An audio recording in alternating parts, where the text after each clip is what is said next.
ကျမတို့နိုင်ငံထဲမှာခုလက်ရှိဆိုလို့ရှိရင်ပြီးခဲ့တဲ့ဒီလထဲမှာပဲပေါ့နော်ဘိတ်က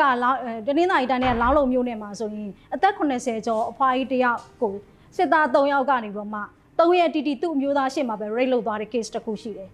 ဖြစ်သွားတယ်ဒါသူတို့တွေကအဲ့ဒီအိမ်ကိုဝင်စီးပြီးတော့အဲ့လိုမျိုးလုပ်သွားတာပေါ့နော်အဲ့ဒါအပြင်နောက်ထပ်ပြည်တွင်းထဲမှာဆိုရင်အဲ့လိုဒီ CRSP case တွေအများကြီးရှိနေသေးတယ်အဲ့ဒီလူတွေကလည်းသူတို့ဗာလဲဆိုရင်ဖွင့်ဟမပြောရဘူးအဲ့တော့အဲ့လူတွေကိုဖွင့်ဟပြောလာအောင်လဲကျမတို့ကဝိုင်းလုပ်မယ်ပြီးသူတို့ကို speak out လုပ်နိုင်အောင်လုပ်မယ်ပေါ့နော်အဲ့တော့ကျမတို့လိုချင်တာကတော့ဒီ CRSP case survivor တွေကိုပေါ့နော်ပြစ်ပယ်မထားပဲနိုင်ငံတကာကနေရောအာဆီယံလိုအဖွဲ့အစည်းတွေကနေပြီးတော့ဘာလဲဆိုရင်ကူညီပြီးတော့မှသူတို့နိုင်ငံမှာရှိတဲ့အစိုးရကနေပေါ့တရားမျှတမှုရအောင်လုပ်ပေးပါလို့တောင်းဆိုချင်ပါတယ်